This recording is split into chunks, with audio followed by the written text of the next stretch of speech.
This is Arnold. Welcome to my channel. So today we're going to talk about part two of land, which is land in Kenya. So just a little bit background information. So most of the communities that are currently found in Kenya moved into the country from different parts of Africa.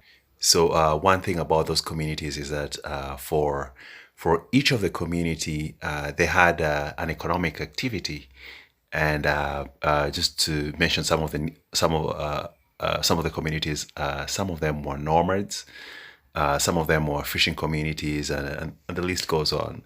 So we find that for a good part of their settlement in Kenya, their economic activity determined what they did on a day-to-day basis, and that for some reason made, if you look at the current land ownership structures among certain communities, you can see a lot of that. For example, like the nomads, the Maasai community, for example, for a good part of the years ago, you find that they, they they were not landowners per se, other than the land where they used to graze or had their cattle on.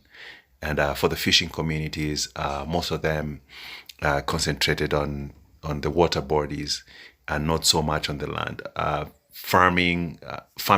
Pieces of land or farming land came later on after they had settled in the country.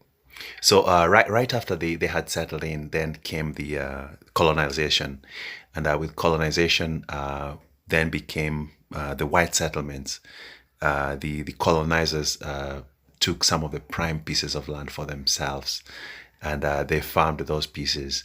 And there were certain parts of the country that they ignored because they were not prime farming lands. So you find that after they left, then the locals took over those pieces, even though some of the settlers settled in and still own those pieces to date. But most of the other pieces were taken up by the locals.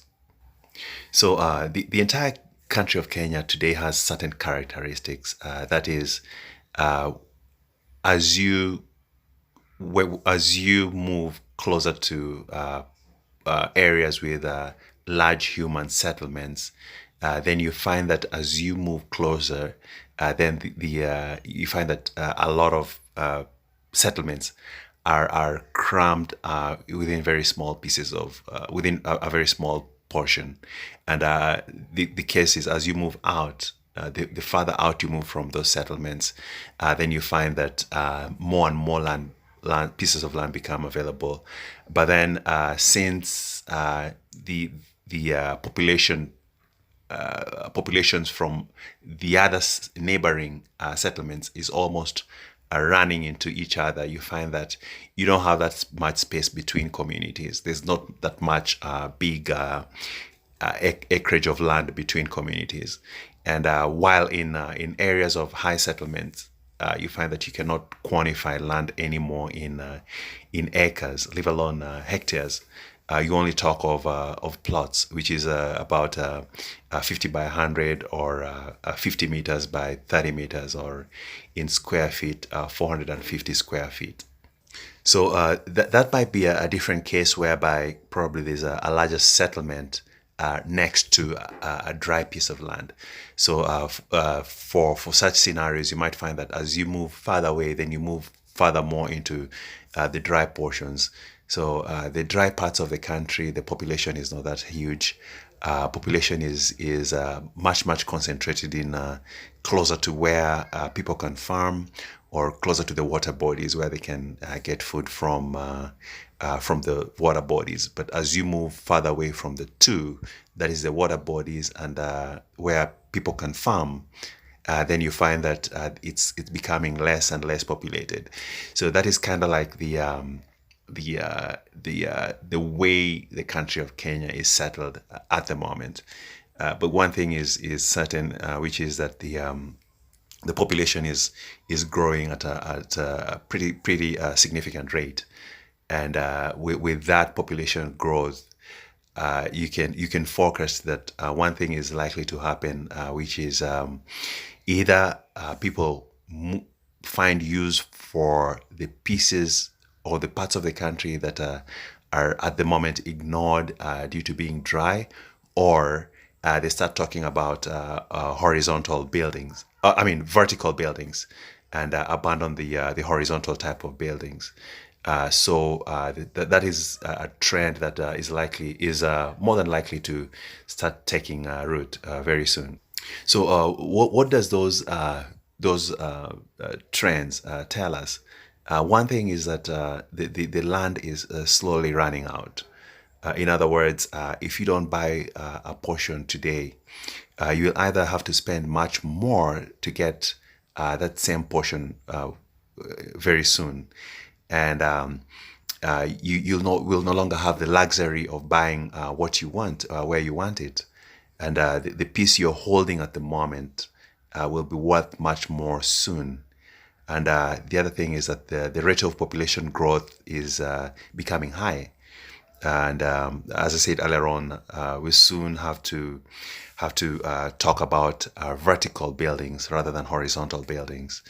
And the other thing is that the second point that it's telling me is that it's time to hold if your goal is to sell at a higher price in the future. So this is the time to hold. Hold for now. Very soon you'll be able to sell what you're holding at a higher price. And if what you own is market is you if what you're owning, sorry, you want to set it aside for future generations, then this is the time to secure that and lock that in. And the other thing is that if you what you're holding at the moment is a prime piece, which is lying idle, then it's time to tightly secure that.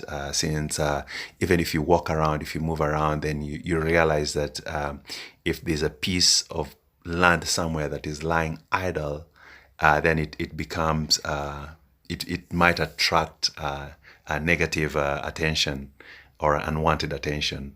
So it's time to secure that prime piece and hold and make sure that it doesn't attract people who might come in and try to get it from you through other ways that are not proper. So the other thing is that for the dry parts of the country, it's still you can still easily get a piece of land in those dry parts for almost for nothing. And very very soon, with the population increasing, then those pieces of land might start soon going up in value. And in my opinion, if somebody intends to create something that they can hold for generations, then those pieces provide a very good opportunity for something that somebody can hold for generations to come. One thing you will know that most of the pieces that are available in prime spots have already been held up by big money, and if you're somebody with small money, then you might want to run to the dry parts and get your piece, get something you can hold for the future generations. So one other characteristic is that the those who are holding agricultural land, uh, land which is good for agriculture, they're not those lands are they're not even selling them, and instead they're concentrating on coming up with ways to make the lands produce more due to the demand for what they are growing increasing as the population increases.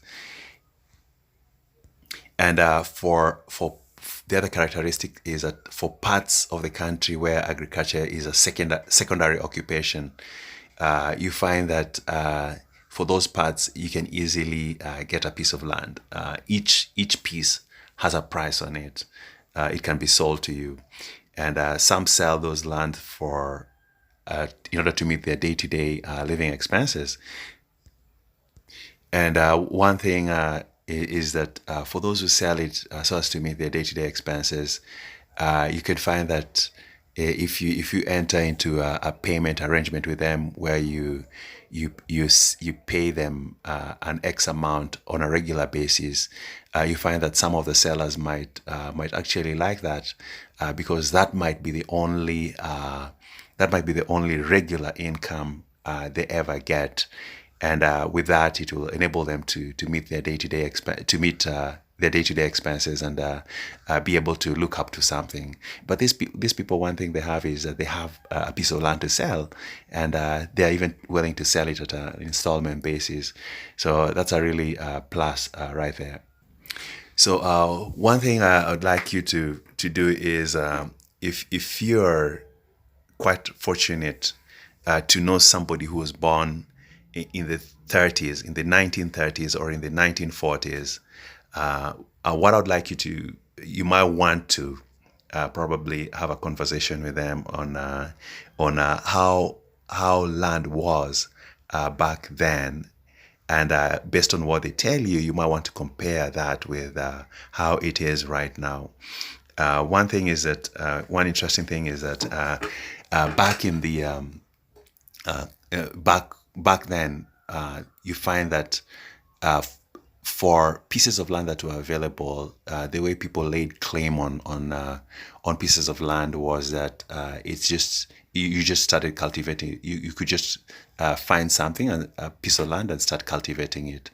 And the more you're able to cultivate, the more you'd end up with. And you find that that's how a couple of people ended up with what they have today. And you find that there's some people today who actually live today who are selling what was passed down to them from generation to generation, which was at one point held by probably a great grandfather who was able to cultivate a larger portion, thereby ended up that owning that piece of land today. And some of them are actually selling pieces like that. They're getting rid of it due to, for many reasons. One major thing being economic reasons. But for you who come across such a person, that's a great opportunity to buy a piece while it's still available. That is because a time is coming when you'll not be able to come across anybody like that. Those pieces soon. If I tell you today that soon everything will be sold off, you might take that as a joke, but that is something that is slowly taking root. But one thing is that it's taking root in quite unnoticed fashion. It's not something that you can easily notice, but it's something that if you sit down and look at the history of land in Kenya, then you'll realize that it's happening. With that, I'll come to the end of this video. Thank you so much for your time. See you on the next video.